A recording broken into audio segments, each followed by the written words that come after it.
Bismillah. Assalamualaikum warahmatullahi wabarakatuh. Alhamdulillah hamdan yaliku bi jalalihi wa azimi sultanih. Asyhadu an la ilaha illallah wahdahu rabbi la syarikalah. Wa asyhadu anna Muhammadan abduhu wa rasuluh. Qala Allah Ta'ala fi kitabihil karim, Ya ayyuhalladzina amanu taqullaha haqqa tuqatih wa la tamutunna illa wa antum muslimun. Amma ba'd. Allahumma inna nas'aluka ilman nafi'an wa rizqan tayyiban wa amalan mutaqabbala. Allahumma 'allimna ma yanfa'una wanfa'na bima 'allamtana wa zidna ilman. Para ummahat wa akhwat fillah rahimani wa rahimakumullah. Kita lanjutkan pembacaan kitab Syakhsiyatul Mar'ah Al-Muslimah kama yasughuha al-Islam fil Kitabi was Sunnah, karya Syekh Dr. Muhammad Ali Al-Hashimi hafizahullahu ta'ala wa ra'ah. Kita masih di pembahasan tentang hubungan seorang muslimah dengan Rabbnya. Baik, ibu-ibu yang dirahmati Allah,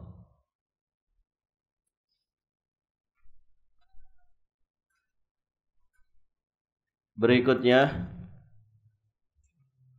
beliau katakan seorang muslimah tidak bercampur dengan kaum laki-laki secara bebas. Wanita muslimah yang lurus tidak mau bercampur dengan kaum laki-laki dan akan menghindarinya menurut kesanggupannya.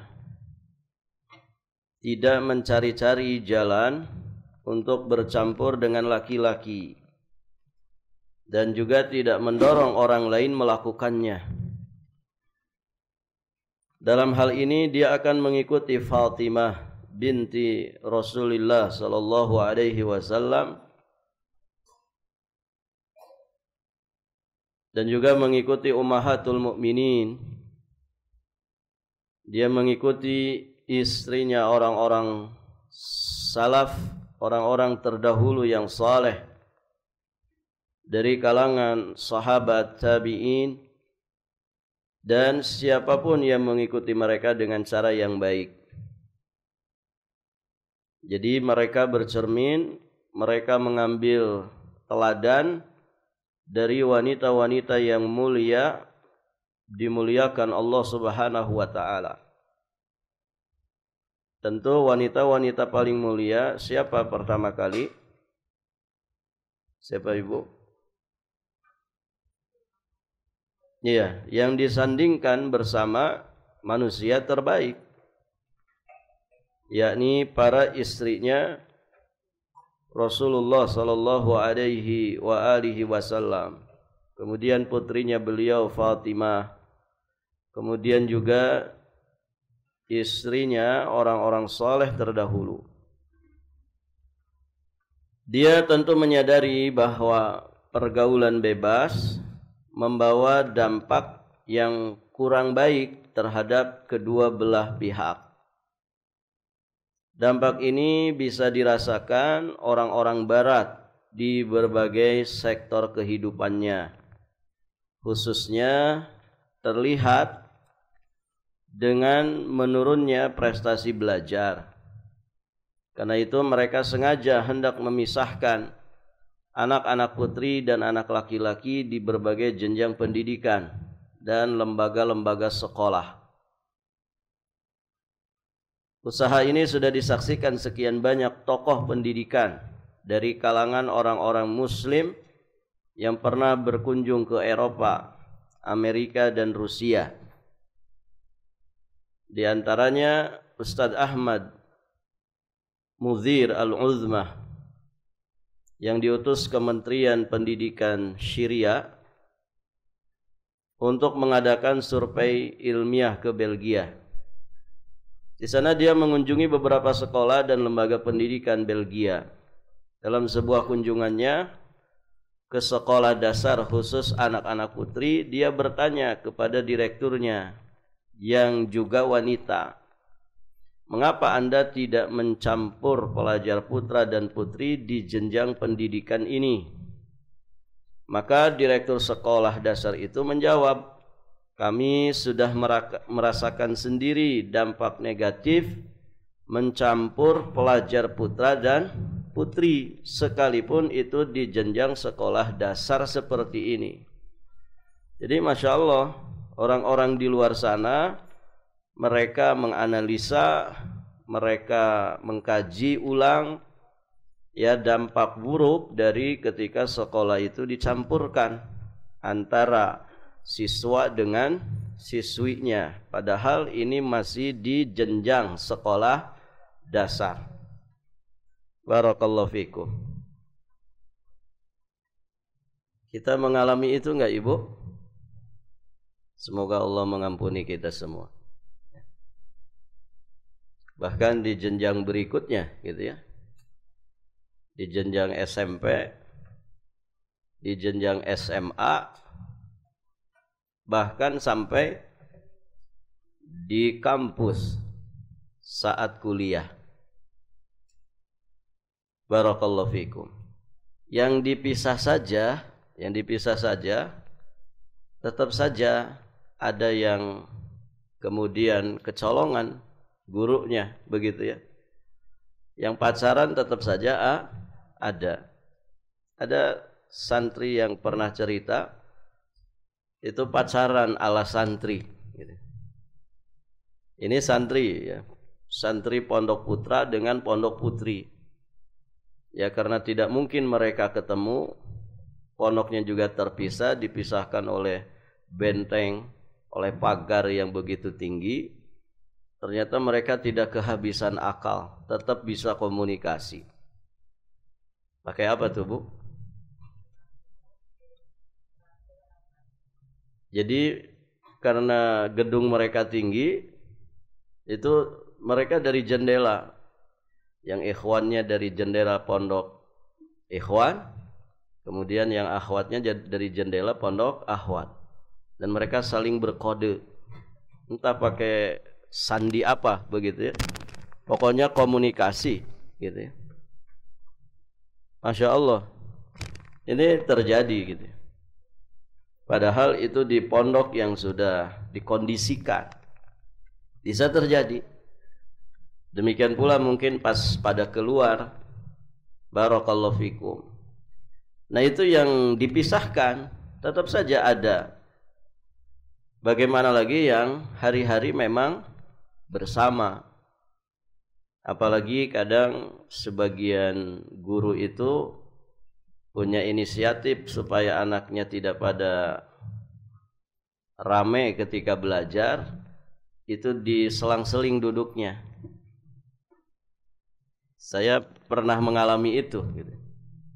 Jadi kalau duduk sesama lelaki kan biasanya ngobrol, mainan gitu ya, tidak fokus belajar. Akhirnya suruh duduk bersama teman yang berbeda jenis kelamin. Jadi laki-laki dengan perempuan, laki-laki dengan perempuan. Barakallahu fikum. Nah ini berbahaya sekali. Bahkan ya itu dicontohkan oleh guru-gurunya gitu. Artinya guru-gurunya pun di sebagian lembaga pendidikan tidak mengindahkan batasan-batasan syariat. Kadang sesama guru saling rangkulan, ketawa ketiwi, hahaha begitu ya. Mereka bercanda layaknya suami dan istri bercanda. Ini jelas ya tontonan yang tidak menjadi tuntunan bagi para siswa dan siswinya. Intinya banyak sekali madarat, banyak sekali bahaya yang akan timbul ketika sekolah itu dicampurkan antara laki-laki dan perempuan, antara siswa dan siswinya. Nah, dampak buruk ini ternyata sudah dirasakan oleh orang-orang di luar kita. Taib, ibu yang dirahmati Allah. Bahkan ada berita yang menyebutkan bahwa Rusia sudah mencoba model ini dengan menyelenggarakan perguruan tinggi tersendiri yang memisahkan antara mahasiswa dan mahasiswi. Di Amerika ada 170 fakultas di berbagai perguruan tinggi yang sudah memisahkan antara mahasiswa dan mahasiswi. Mengapa? Karena para dosennya sudah menyadari bahaya pergaulan bebas terhadap masyarakat dari berbagai sektor kehidupan sosial. Naifnya di kita, mohon maaf, kadang kampus yang berlabel Islam saja ketika belajar ternyata dicampur antara laki-laki, antara mahasiswa dan mahasiswi. Apalagi yang kampus umumnya. Begitu ya. Banyak kejadian di berbagai penjuru dunia yang menunjukkan bahaya pergaulan bebas antara laki-laki dan perempuan yang semuanya menyodorkan bukti akurat tentang hikmah Islam yang membatasi pergaulan ini dan dijauhi masyarakat muslim yang mengikuti petunjuk Allah. Karena tentu dengan cara ini mereka bisa menyingkirkan bahayanya yang sangat besar yang bisa mengguncang hati sanubari. Taib, ibu-ibu yang dirahmati Allah. Jelas ya, seorang muslimah salihah qanitah tentu dia tidak akan sembarangan melakukan ikhtilat bersama kaum laki-laki. Dia akan hindari kerumunan laki-laki. Laki-laki juga demikian.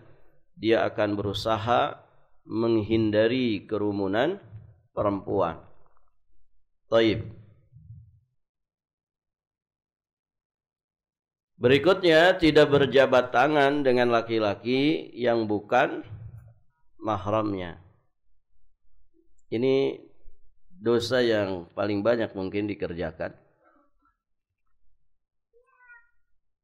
Semoga Allah mengampuni siapapun yang pernah melakukannya. Barakallahu fikum. Yang paling rawan itu ya dengan keluarga gitu. Yang sejatinya bukan mahram walaupun keluarga, ipar misalkan. Ini yang nasallallahu as-salama wal afiyah ya terkadang sulit dihindari. Taib, ibu yang dirahmati Allah.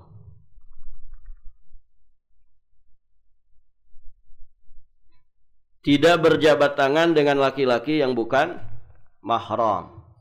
Ibu, jabat tangan dengan laki-laki yang bukan mahram ini sudah sesuatu yang dianggap biasa saja. Ya. Kadang lebih dari sekedar jabat tangan. Di sebagian kalangan, ibu, kalau ketemu itu bukan jabat tangan lagi, cipika-cipiki. Padahal itu istrinya orang, ya, suaminya orang. Biasa saja. Dan tidak dianggap sesuatu yang tabu, terlarang. Bahkan kalau tidak seperti itu, ya seringkali celetukan itu muncul. Ah, kamu so alim. Gitu. Begitu. Artinya dosa itu kalau dianggap enteng, remeh, ya akhirnya dianggap lumrah. Bahkan yang tidak seperti itu dianggap aneh dan nyeleneh. Keluar dari kebiasaan. Taib. Beliau sampaikan di sini, sudah barang tentu wanita muslimah yang tidak mau bercampur dengan laki-laki, juga tidak mau berjabat tangan dengan laki-laki yang bukan mahramnya.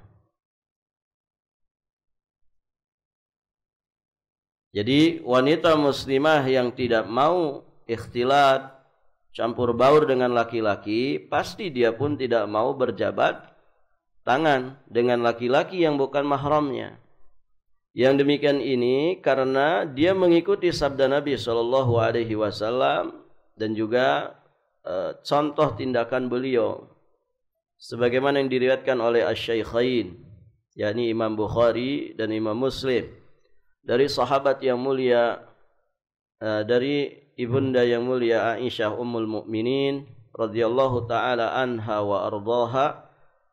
Beliau berkata, apabila para wanita mukminah hijrah kepada Rasulullah, maka mereka diuji dengan firman Allah Subhanahu wa taala, wahai Nabi, yang artinya wahai Nabi, apabila datang kepadamu wanita-wanita yang beriman untuk berbaiat, mengadakan janji setia bahwa mereka tidak akan menyekutukan sesuatu pun dengan Allah, sampai ke penghujung ayatnya, ayat tentang baiatnya beberapa wanita kepada Nabi.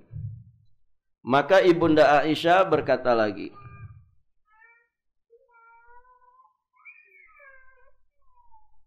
siapa di antara wanita-wanita mukminah yang mengikrarkan sumpah setia ini, berarti dia telah dibaiat sesuai dengan syariat. Jika Rasulullah sallallahu alaihi wasallam sudah menetapkan ikrar perkataan mereka, maka beliau bersabda, pergilah karena aku telah membaiat kalian. Jadi Nabi menyuruh mereka untuk pergi, ya, dan menyatakan bahwa aku sudah membaiat kalian. Kata ibunda Aisyah, demi Allah, tangan beliau itu,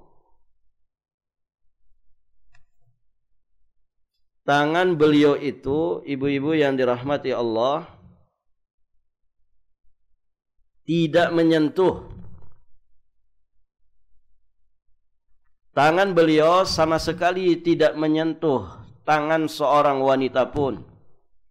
Karena beliau membaiat wanita hanya dengan ucapan, hanya dengan perkataan. Baik. Ibunda Aisyah kemudian menyampaikan lagi, demi Allah, Rasulullah sallallahu alaihi wasallam sekali-kali tidak memegang wanita kecuali seperti yang diperintahkan Allah Subhanahu wa taala. Telapak tangan Rasulullah sama sekali tidak pernah bersentuhan dengan telapak tangan seorang wanita pun. Setiap kali selesai membaiat mereka, beliau bersabda, aku telah membaiat kalian dengan ucapan, aku telah membaiat kalian dengan perkataan. Masya Allah. Nah, itulah manusia yang paling istimewa, paling mulia, paling suci, ya, di sisi Allah Subhanahu wa taala. Tangannya tidak pernah menyentuh tangan wanita. Suami ibu, begitu enggak Bu? Semoga begitu, ya. Barakallahu fiikum. Berikutnya, tidak bepergian kecuali disertai dengan mahram. Di antara petunjuk Islam bagi wanita muslimah adalah larangan bepergian kecuali disertai dengan laki-laki mahramnya. Sebab yang namanya bepergian tentu ada perkara-perkara yang memberatkan. Bahkan ada kalanya banyak diwarnai dengan hal-hal yang membahayakan, hal-hal yang tidak diinginkan, juga berbagai macam masyaqqah, kesulitan.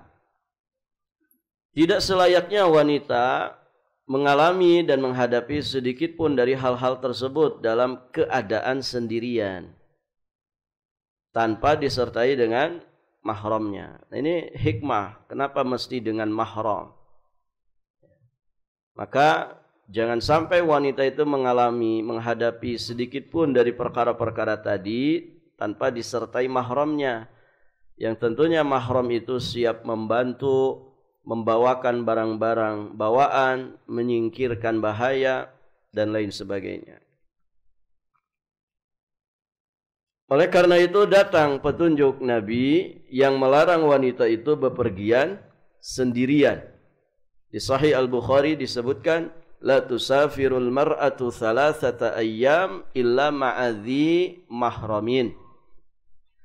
Janganlah wanita bepergian selama 3 hari kecuali bersama dengan mahramnya. Kecuali bersama dengan mahramnya.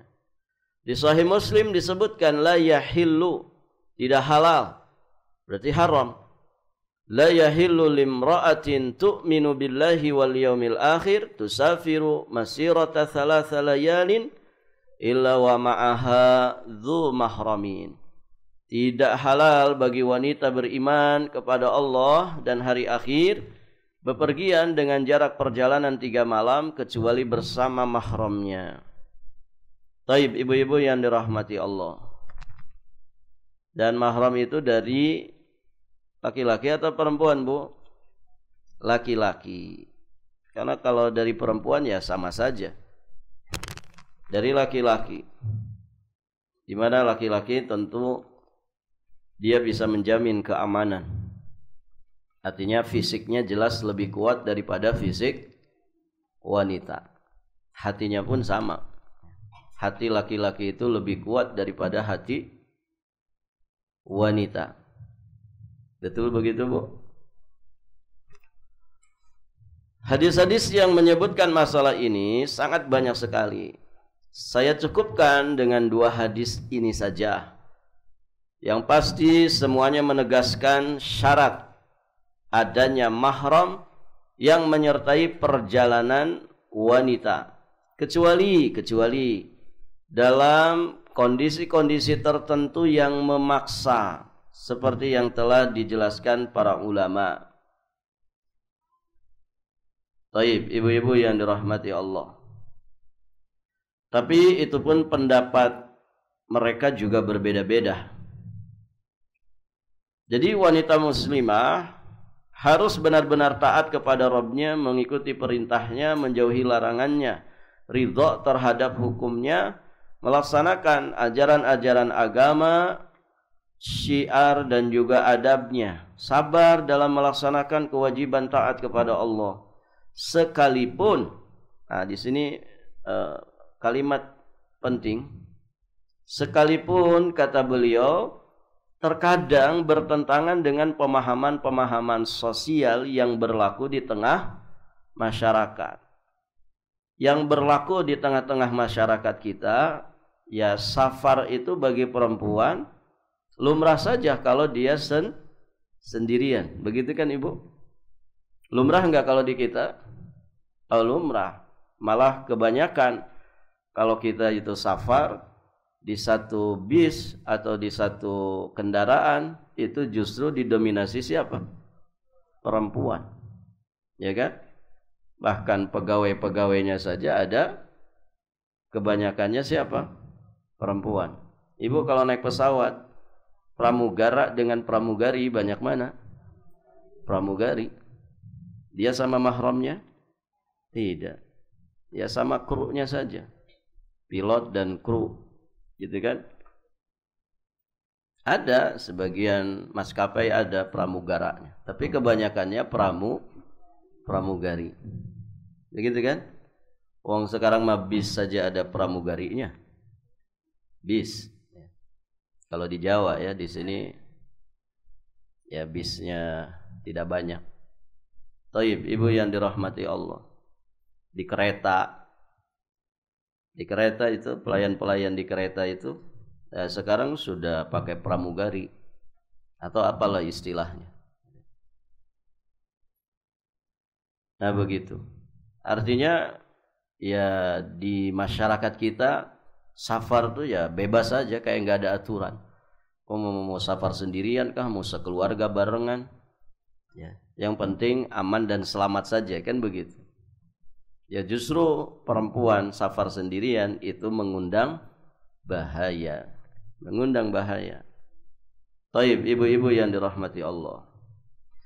Nah semua ini harus disertai keyakinan dan kepercayaan diri bahwa dialah yang tampil sebagai pemenang dan orang yang beruntung. Artinya ibu-ibu yang dirahmati Allah, kalaupun kita harus bertentangan dengan masyarakat, kebanyakan masyarakat di dalam menjalani kehidupan, ya karena kita ingin patuh kepada aturan agama, maka yakinilah bahwa walaupun kita seperti terasing, sejatinya kita orang-orang yang beruntung, selamat dari kerugian. Kenapa? Karena iman yang ada pada diri kita, amal soleh yang kemudian kita upayakan dalam hidup kita, dan juga saling nasihat menasehati dalam kebenaran dan kesabaran. Ya, sebagaimana yang disebutkan di surat Al-Asr ayat 1 sampai ayat 3. Pada hafal surat ini kan Ibu? Zaman dulu surat ini seperti kafaratul majlis gitu. Ya kan? Kalau pulang sekolah, pulang madrasah, pasti baca surat ini. Ngalamin tidak Ibu? Ada yang ngalamin di sini? Berarti Anda sudah tua gitu. Wal asri innal insana lafi khusr. Gitu. Dibaca ini biasanya kalau mau pulang. Ya. Taib. Jadi di dalam surat ini tegas Allah menyatakan, menegaskan bahwa semua manusia itu tenggelam dalam kerugian. Allah menegaskan dengan berapa kata penegas di situ. Wal asri innal insana lafi husrin. Ada berapa kata penegas yang disebutkan di dalam surat tersebut ketika Allah menegaskan bahwa manusia itu berada dalam kerugian. Ada berapa, Bu? 3. Pertama, qasam. Adanya kalimat sumpah. Yang kedua, inna. Itu namanya huruf taukid. Kemudian la, huruf lam, namanya lamut taukid. Lam pada lafi. Ada lagi tidak? 4. Yang keempat yang mana? Fi. Itu dzaraf. Fi. Dzaraf fi di situ kata Syekh Muhammad bin Shalih Al-Utsaimin sejatinya juga penegas. Jadi kalau diterjemahkan letter lock, wal asri, demi masa. Ini berarti kan sumpah. Sumpah itu untuk menegaskan isi sumpah yang akan disampaikan. Itu yang pertama. Inna, sesungguhnya, al-insana, seluruh manusia, lafi, la, itu lamut taukid, sungguh, benar-benar, fi. Dzaraf fi itu dalam bahasa Arab maknanya apa? Di atas, di permukaan, atau di dalam? Di dalam. Berarti dia di dalam ruang lingkup kerugian. Jadi fi di situ juga penegas. Dengan kata lain, kalau mau diterjemahkan letter lock, harfiah, demi masa. Sebagian mufassir mengatakan demi waktu asar. Sesungguhnya manusia, seluruh manusia, benar-benar tenggelam. Bukan lagi di permukaan, tapi tenggelam. Fi, ada di dalam. Tenggelam di dalam kerugian. Kemudian baru Allah kecualikan 4 golongan manusia. Semoga kita berada di antara 4 golongan ini. Pertama siapa? Orang-orang beriman. Yang kedua, orang-orang yang beramal soleh. Yang ketiga, saling nasihat menasehati, ya, supaya mentaati kebenaran, dan nasihat menasehati supaya menetapi kesabaran. Semoga dengan bermajelis seperti ini 4 perkara tadi ada pada diri kita semuanya. Ibu, yang mendorong kita ke sini apa? Apa, Bu? Iman. Kalau kita tidak punya iman, ngapain juga belajar agama? Ya, dorongannya iman, lillah, fillah, karena Allah. Kemudian thalabul ilminya itu sendiri sejatinya adalah amal soleh. Belajar agama amal soleh bukan? Amal soleh. Bahkan amal soleh yang sangat besar kedudukannya, yang sangat tinggi kedudukannya. Kalau katanya Imam Ahmad, la ya'diluhu syai'. Tidak ada yang menandinginya sesuatu apapun. Belajar agama sehingga kita dapat ilmu yang bermanfaat. Kemudian ketika belajar seperti ini berarti kan ada tawasau, saling nasihat menasehati untuk mentaati kebenaran. Ibu kalau ngaji pernah nggak merasa tersinggung? Jujur Bu, pernah nggak? Si Ustadz ini nyinggung saya ini. Ya. Loh justru yang dicari dari ngaji itu kan itu. Berarti kita ingin dapat nasihat. Ya. Ada jamaah cerita. Ya. Antum ceramah Ustadz 1 jam, itu jamaah ada yang komentar. Ini Ustadz ngomongin saya 1 jam. Gitu. Ya. Masya Allah. Gitu ya. Artinya apa? Itu nasihat untuk kita saling mentaati kebenaran. Ya. Jadi ketika kita belajar agama, kemudian kita dinasehati, ya mungkin nasihat itu berkaitan dengan penjelasan tentang larangan-larangan. Kita kan sering kesenggol tuh, ih aku banget itu, gitu kan? Sering kesenggol, ya. Barakallahu fikum. Ya Ustadz kan tidak sengaja. Ya, tidak sengaja menyindir, tidak sengaja. Toh kan sifatnya umum. Tapi kalau kita merasa tersinggung, merasa tersindir, berarti kita apa, Bu? Kalau Ibu pengajian kayak gini merasa tersindir, tersinggung, itu aku banget Ustadz, ya. Itu berarti kita apa itu? Hah? Berarti kita salah jalan. Oh iya ya, berarti saya salah jalan nih. Harus menepi, jangan jalan di tengah, makanya kesenggol. Berarti kita salah jalan. Berarti harus diperbaiki. Oh ternyata yang begini itu enggak boleh. Oh ternyata yang seperti itu haram. Ya Allah, aku dulu pernah melakukannya. Akhirnya kan sadar, teringatkan. Dia mendapatkan tazkirah, peringatan. Nah itu namanya tawassau bil haq. Kemudian tawassau bis sabr. Ya Masya Allah, ini pentingnya belajar. Ya, kita sering diingatkan supaya sabar. Wong yang kita kerjakan saja menuntut kita untuk sabar. Ngaji kayak gini harus pakai sabar enggak Ibu? Harus pakai sabar. Ya. Baik yang mengajarnya ataupun yang sedang belajarnya. Sabar, harus sabar. Ya. Duduk 1 jam itu tidak mudah loh. Ya kan? Makanya ibu-ibu kan selalu ganti posisi gitu. Ya. Sepertinya gitu ya, saya nggak ngelihat. Apalagi yang sudah sepuh. Kadang selonjoran, sama urat Ustadz, gitu ya. Rematik Ustadz. Ya.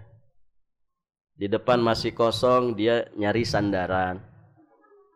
Ya, dimaklumi sudah nenek-nenek, gitu ya. Kan gitu Bu. Ibu-ibu enak bisa selonjoran. Kalau Ustadznya, enggak bisa. Barakallahu fikum. Artinya harus saling menguatkan kesabaran. Harus sabar. Gitu ya. Apa sih Ibu yang tidak menuntut kesabaran? Kita ini dari bangun tidur saja harus sabar. Sabar walaupun masih ngantuk, sudah waktu subuh. Ayo bangun. Sabar. Sabar itu lama enggak Ibu? Berapa lama kita sabar? Hah? Sebentar saja kita disuruh sabar itu sebentar saja. Sampai kapan? Sampai mati. Kalau besok mati ya berarti sampai besok saja. Kan begitu. Nanti buah manis dari kesabaran kita itu akan kita petik akan kita panen di akhirat. Sabar. Ya. Sabar menghadapi segala sesuatu. Ya. Sabar menjalani rumah tangga. Sabar menjalani segala hal. Melakukan kebaikan butuh kesabaran. Menghindari keburukan juga butuh kesabaran. Ngedidik anak butuh kesabaran. Bermuamalah butuh kesabaran. Berteman, bergaul dengan teman butuh sabar enggak Ibu? Butuh sabar. Kadang mohon maaf, teman duduk kita itu sering ngobrol sendiri misalkan tiap pengajian, gitu kan? Ya harus sabar. Caranya bagaimana? Ngingetin. Dicubit aja, Ibu. Kalau itu bestie Ibu, cubit aja. Jangan berisik, belum selesai pengajiannya, gitu ya. Barakallahu fikum. Sabar, begitu ya. Dalam segala hal. Ibu datang ke sini macet. Sabar. Pulang dari sini macet lagi. Sabar, sabarin aja, gitu. Ya, hidup ini memang penuh dengan kesabaran. Kita dizolimi para pemimpin, sabar. Gitu. Kita kadang dizolimi orang, ditipu orang, sabar, sabar. Ya. Barakallahu fikum. Taib, ibu-ibu yang dirahmati Allah. Berikutnya,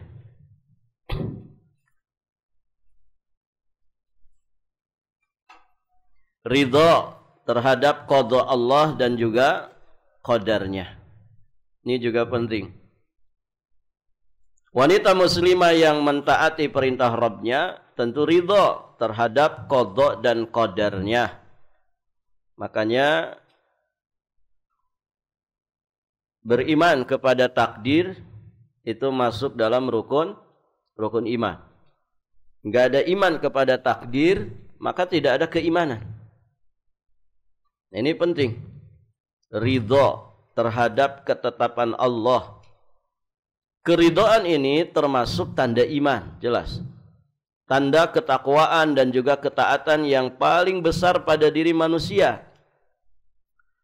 Berangkat dari sini wanita muslimah yang menyadari petunjuk agamanya tentu selalu ridho terhadap apapun yang terjadi di dalam hidupnya, yang baikkah ataukah yang buruk.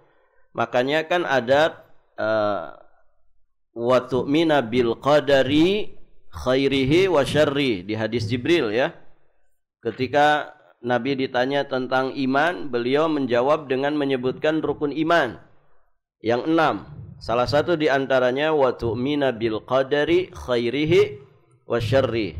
Engkau beriman kepada takdir yang baiknya ataupun yang buruknya. Pembagian iman, pembagian takdir menjadi baik dan buruk itu ditinjau dari sisi manusianya.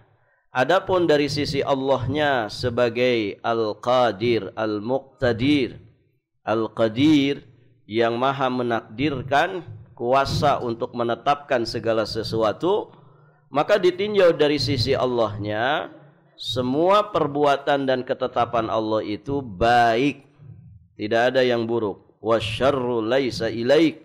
Keburukan itu tidaklah disandarkan kepada Allah Subhanahu wa ta'ala. Nah itu. Jadi seorang muslimah ya ridho dengan ketetapan Allah yang baik ataupun yang buruk. Sebab jelas keridhaan ini merupakan kebaikan bagi dirinya. Dalam keadaan bagaimanapun. Sebagaimana yang sudah dijelaskan oleh Nabi sallallahu alaihi wasallam, hadis masyhur riwayat Imam Al-Bukhari. Kata Nabi, ajaban li amril mu'min, ajaban li amril muslim, inna amrahu kullahu khair, in asabathu sarra syakara fakana khairan lahu, wa in asabathu dharra sabara fakana khairan lahu. Sungguh sangat menakjubkan urusannya seorang muslim. Kenapa? Inna amrahu kullahu khair. Karena semua urusannya itu adalah bernilai kebaikan bagi dirinya. Kemudian Nabi mencontohkan dua keadaan di mana dua keadaan ini tidak pernah lepas dari manusia siapapun dia. Kata Nabi, in asabathu sarra, apabila seorang muslim mukmin itu mendapatkan kelapangan, maka dia bersyukur, dan syukur itu menjadi kebaikan bagi dirinya, kebaikan yang berpahala bagi dirinya. Dan jika dia ditimpa dengan kesempitan, maka dia bersabar, dan kesabarannya itu pun menjadi kebaikan yang berpahala bagi dirinya. Nikmat, Ibu, sejatinya hidup ini. Ya tidak? Cuman banyak orang yang memang kerjaannya ngeluh. Ya kan, Ibu? Innal insana khuliqa halu'an. Sesungguhnya manusia itu diciptakan bersifat halu'. Apa halu'? Ditafsirkan di ayat berikutnya. Idza massahu syarru jazu'a. Apabila dia ditimpa dengan keburukan, kesempitan, kesusahan, kesengsaraan, jazu'an. Dia banyak berkeluh kesah, gampang ngeluh. Wa idza massahul khairu manu'an. Namun apabila dia itu mendapatkan kebaikan, maka dia menjadi orang yang pelit, kikir, pedit, seke, meseke, cap jahe mereka hese, gitu ya. Taib, Ibu yang dirahmati Allah. Itu. Jadi cocok nih dengan hadis ini. Orang yang punya penyakit halu', orang yang bertabiat halu', itu adalah orang yang tidak mengamalkan hadis ini. Orang yang tidak bisa bersabar ketika mendapatkan kesusahan, dan orang yang pelit bersyukur ketika mendapatkan kebaikan. Kerjaannya ngeluh saja. Ngeluh dan pelit. Ini bersanding nih dua karakter buruk ini. Nas'alullah al-afwa wal-afiyah wassalam. Ibu, di pagi hari ngeluh, bangun pagi PDAM mati, ngeluh. Di siang hari PLN yang giliran mati, ngeluh lagi, cuacanya panas, AC-nya jadi nggak hidup, kipas anginnya nggak jalan. Nanti datang sore ngeluh lagi, hujan. Pakaian belum kering, gitu ya. Nanti malam ngeluh lagi, suami datang nggak bawa duit, gitu ya. Barakallahu fikum. Itu keluhan hari Kamis. Nanti hari Jumat lain judul itu, ya. Ngeluh lagi, nggak ada syukur-syukurnya, nggak ada bahagia-bahagianya. Hati-hati loh Ibu. Orang itu kalau ngeluh, maka ungkapan kalimat keluhannya itu akan menjalar di peredaran darah yang ada di tubuhnya. Yang kalau kemudian keluhan itu ditangkap oleh badannya yang dia keluhkan, nah itu bikin tambah sakit. Contoh nih, ya, sebelum pengajian ibu ngeluh ke teman duduk, aduh Bu, saya mah encok, rematik, ini nah, lutut ini nah, gitu ya. Begitu ya. Nanti pengajian baru 15 menit, ngeluh lagi tuh ke temannya di samping, ya. Nah kan Bu, udah kerasa lagi nih Bu, nih ray-rayan nih, ya. Ini nah lutut ini nih, ya. Nanti di pertengahan pengajian keucap lagi tuh keluhan tuh, ya, sampai mau pulang itu, Jadi selama pengajian tuh 7 kali dia ngeluh. Tolong nak bu, ya, saya butuh ini nah, dibantu nah. Nah susah nih, kalau mau berdiri ini susah. Ini nah rematik nggak sembuh-sembuh. Sudah ke dokter sini, ke dokter sana, obat sini, obat sana. Ibu yang dirahmati Allah, itu kalimat keluhan itu menjalar di dalam tubuhnya. Kalau dia mengeluhkan lututnya, itu nanti ditangkap oleh lutut, tambah sakit beneran itu. Ya. Hati-hati, terutama yang sudah sepuh-sepuh. Semakin banyak keluhan, semakin sakit Anda. Ya Ibu.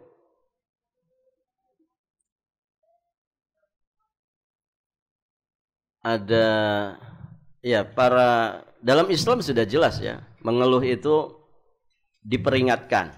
Ya karena itu sifat halu yang diperingatkan oleh Allah. Kemudian hadis ini nih, yang sedang kita bahas, ya memberi dorongan kepada kita untuk pandai bersyukur dan juga pandai bersabar. Syukur saat lapang, bersabar saat sempit. Kan begitu. Nah, ibu yang dirahmati Allah, karena ternyata banyak mengeluh itu madarat. Ibu, kalau orang banyak mengeluh, itu akan menjadikan satu hormon di dalam tubuh, namanya hormon stres. Ada kelenjar itu katanya dekat ginjal yang dia memproduksi hormon stres. Hormon stres itu ada 3 itu, saya lupa namanya. Nah itu kalau kemudian kita ngeluh, itu memproduksi hormon stres. Dan ketika sering mengeluh, banyak mengeluh, maka berlimpah itu hormon stresnya itu. Akhirnya beneran menjadikan orang itu stres. Ya. Termasuk adrenalin itu hormon stres, Bu. Aslinya bermanfaat kalau kadarnya itu tidak berlebih-lebihan. Karena adrenalin itu kan menjadikan orang hati-hati, menjadikan orang waspada. Barakallahu fikum. Nah, tapi kalau berlebih-lebihan, maka ya tentu berdampak buruk, jadi stres beneran. Makanya orang yang gampang ngeluh, gampang panikan, itu biasanya hidupnya stres, nggak ada bahagia-bahagianya. Maka hati-hati dengan banyak mengeluh. Tapi ajib, ya, Allah itu kan Maha tahu ya bahwa manusia itu punya tabiat halu' tadi. Khuliqa itu kan diciptakan dengan membawa tabiat buruk, namanya halu'. Ya gampang ngeluh, gampang panikan. Taib. Nah, ajibnya apa? Ternyata berdasarkan survei, barakallahu fikum, keluhan itu baru akan menjalar di dalam sel tubuh kita ini ketika sudah 3 kali keluhan. Jadi kalau 1 kali keluhan itu masih aman. Paham Ibu? Makanya jangan banyak ngeluh. Dan pada dasarnya keluhan yang tidak sampai melewati kadar batasnya itu sesungguhnya wajar terjadi pada manusia. Bahkan dalam keadaan tertentu justru kita harus ngeluh. Ngeluh pada tempatnya itulah yang sejatinya kebaikan. Ya seperti kita ngeluh kepada Allah. Nah itu Ibu, ngeluh itu kepada Allah saja. Mencurahkan segala isi hati, segala masalah. Di dalam doa-doa terbaik kita ngeluh, ya. Para nabi dan rasul mengajari kita, mencontohkan kita juga seperti itu. Nabi Nuh alaihi salam mengeluhkan tentang kaumnya. Ya inni da'autu qaumi lailan wa nahara falam yazidhum du'ai illa firara. Nabi Muhammad ya juga pernah mengeluhkan keadaan umatnya. Ya Rabbi, ya inna qaumi takhadhu hadzal qur'ana mahjura. Ya, Nabi Ayub ya mengeluhkan kondisinya. Nabi siapa? Yakub. Innama ashku bathi wa huzni ilallah. Keluhan dalam takaran yang wajar memang wajar terjadi pada manusia. tapi banyak ngeluh, nah ini yang masalah. Ya. Makanya Ibu, ya cukup sekedar menginformasikan saja kalau ada sesuatu yang kurang baik yang mesti kita sampaikan. Ya, kenapa Bu? Ini saya rematik. Sudah cukup itu aja. Ya. Jangan diulang sampai 3 kali, apalagi sampai 7 kali tadi. Gitu. Karena nanti akan menjalar di seluruh tubuh kita dan itu menjadi keburukan. Ya, tidak hanya buruk bagi hati tapi juga bagi jasad. Nah, begitu Ibu. Suami pulang kerja ngeluh, ya. Mungkin begitu kan Ibu? Aduh, saya begini, aduh saya begitu. Sampaikan, ya. Kalau dia mau mengeluh lebih dari 3 kali, gitu ya, segera tutup mulutnya, ya. Pakai apa saja terserah Ibu, gitu. Barakallahu fikum. Karena bahaya, banyak ngeluh itu bahaya. Nah itulah orang yang ketika ditimpa kelapangan tidak mau bersyukur, ketika ditimpa kesempitan dia tidak mau bersabar. Ya. Paham Ibu? Jadi jangan banyak lagi ngeluh ya. Jangan banyak lagi ngeluh, berbahaya ngeluh itu. Kecuali kalau Ibu memang pengen stres terus hidupnya. Ya silakan saja ngeluh, ketemu siapapun ngeluh, gitu ya. Ngeluh itu cukup kepada Allah, apalagi ngeluh di sosmed. Nggak ada artinya Ibu, diketawain orang, ya. Ngapain ngeluh di sosmed, gitu ya. Hari Sabtu kelabu, gitu. Menanti yang dirindu. Gitu. Buat apa? Ya, ngeluh itu ke Allah saja. Sampaikan, ya, curhat itu yang terbaik hanya kepada Allah. Ustaz, bukankah kalau pengajian ada pertanyaan itu kan curhat? Ya. Curhat sama enggak dengan ngeluh? Hah? Ya sama. Ustaz, suami saya begini, itu kan ngeluh. Sama, itu keluhan juga. Cuman kan 1 kali itu saja. Tidak masalah mencari solusi. Ya. Tadi yang penting jangan sampai kebanyakan. Ya. Mohon maaf ya, kadang orang itu 1 pertanyaan dia kirim ke 20 nomor WA Ustadz gitu. Masya Allah gitu ya. Mencari jawaban. Ternyata semua ustadz jawabannya sama. Sabar Ibu ya. Gitu. Dia nggak puas. Pokoknya jangan sabar jawabannya. Gitu. Taib, Ibu yang dirahmati Allah. Itu ya. Jadi amalkan nih hadis ini. Kalau kita tidak mengamalkan hadis ini, ya berarti kita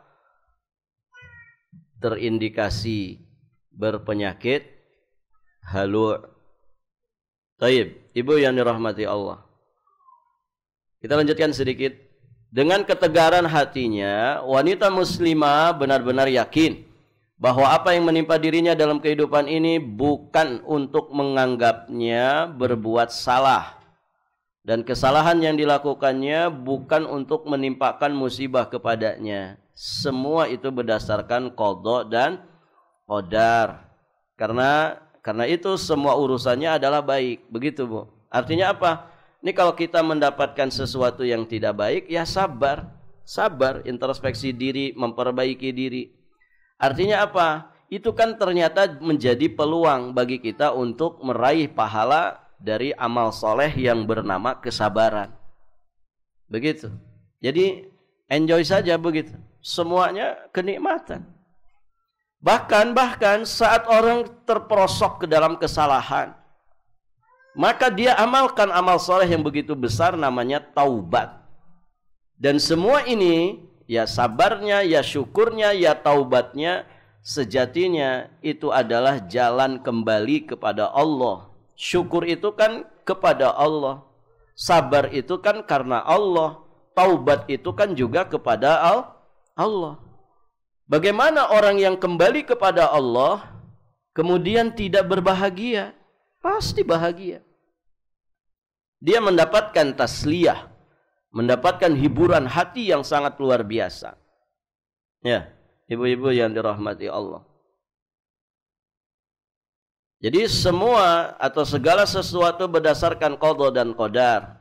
Karena itu semua urusannya adalah baik. Jika dia mendapatkan kebaikan dan kelapangan, lidahnya qomat kamit ngucapin syukur kepada Ilah yang Maha Pemberi nikmat dan Maha Pengasih. Sehingga dia termasuk mereka, ya, orang-orang yang dikategorikan bersyukur. Kemudian jika dia ditimpa kesempitan, dia bersabar hingga dia termasuk dari golongan orang-orang yang sabar. Dengan iman yang mantap dan mendalam ini, wanita muslimah akan menjadi orang yang tabah dalam menghadapi berbagai benturan dan rintangan. Menerimanya dengan jiwa yang tenang, ridha terhadap qada dan qadar Allah. Dia senantiasa memohon pertolongan untuk tetap tabah dan sabar. Lidahnya tidak berhenti untuk bersyukur terhadap ketentuan Allah, seperti yang dilakukan oleh Al-Khansa saat menerima kabar kematian 4 anak laki-laki di medan peperangan. Masya Allah, ibu. Ini keteladanan dari Al-Khansa. 4 anak laki-lakinya gugur di medan jihad.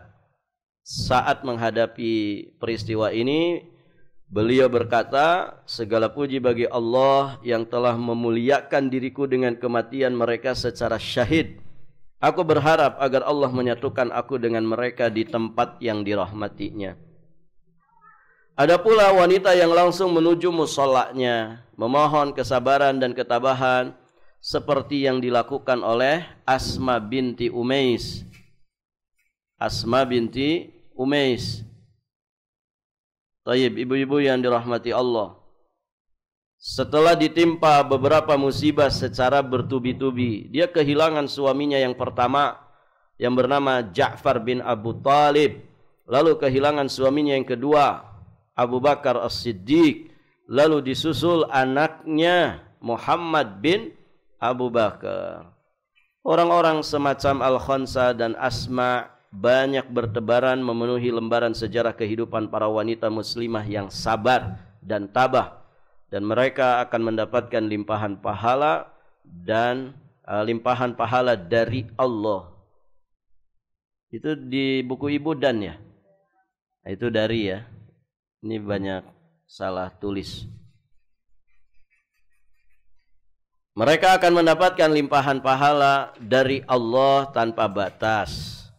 Innama yuwaffas sabirun ajrahum bighairi hisab. Di surat Az-Zumar ayat 10.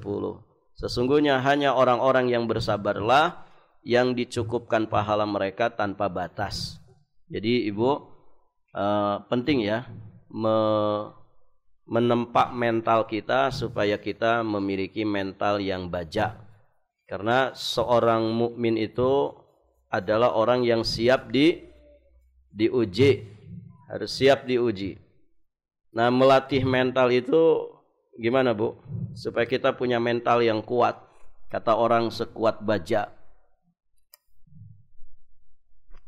Ibu pada punya mental? Ibu tolong jelaskan kesimpulan dari pembahasan kita 5 menit saja.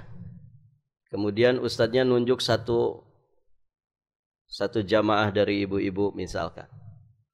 Suruh berdiri, suruh menjelaskan kesimpulan dari yang disampaikan. Nah, untuk berdiri menyampaikan itu butuh apa? Butuh apa, Bu? Mental. Begitu kan ya? Menghadapi segala sesuatu, mengambil keputusan itu juga butuh mental. Ya. Ibu-ibu yang suaminya pejabat tinggi negara, gitu ya. Butuh mental nggak itu suami ibu? Iya, butuh mental. Walaupun hanya sebagai RT begitu ya. RT juga kan pejabat negara itu, perangkat negara. Butuh mental. Barakallahu fikum. Menghadapi segala sesuatu butuh mental. Bagaimana cara melatih mental, Bu? Supaya mental kita itu semakin kuat. Ada caranya. Caranya bagaimana, Bu? Selain doa ya, tentunya selain doa. Kalau doanya apa? Supaya mental kita kuat.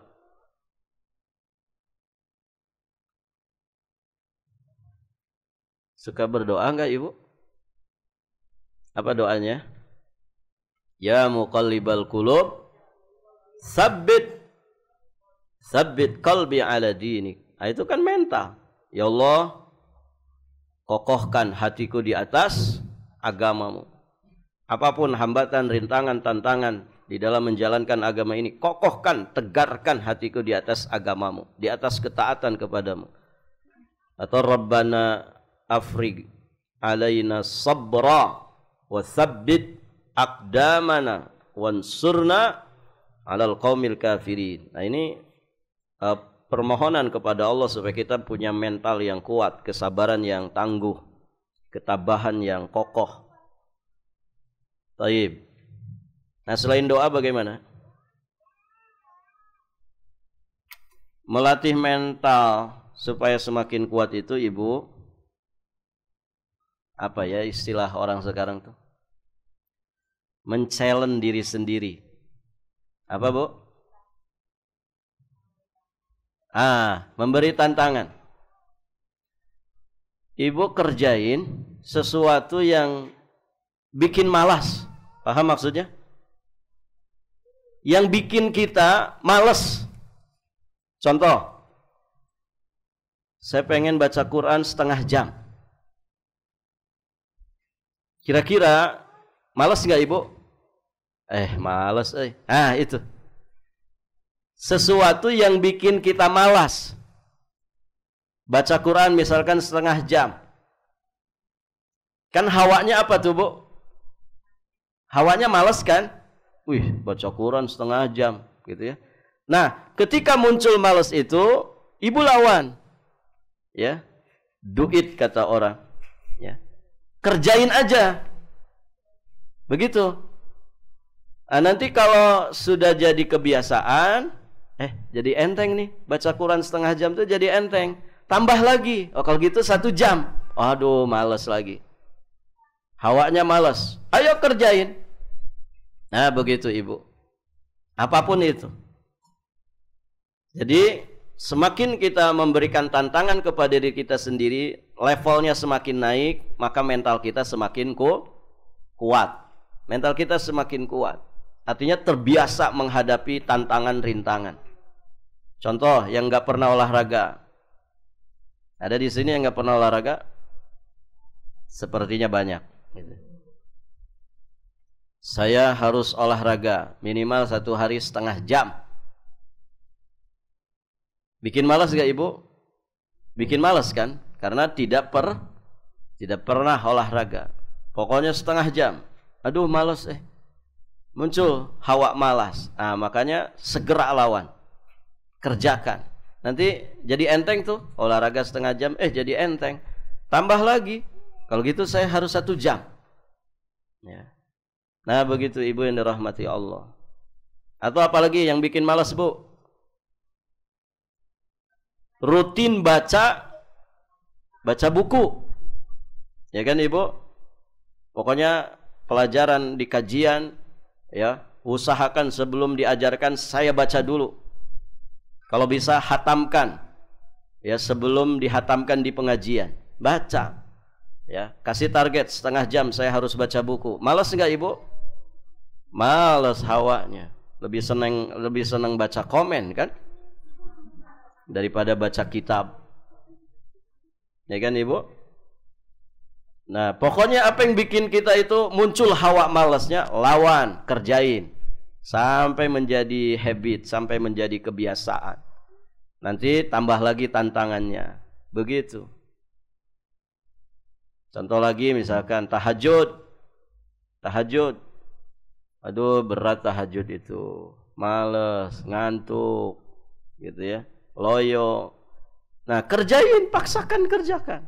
Walaupun mungkin cuma 2 rakaat, witirnya 1 rakaat. Bertahap. Nah, kalau sudah menjadi kebiasaan, tambah lagi tantangannya. Hadapi lagi, lawan lagi, paksakan lagi. Nanti tambah lagi Ya, tantangan berikutnya. Nah, semakin kita sering melatih begitu, semakin kuat mental kita. Begitu, Ibu.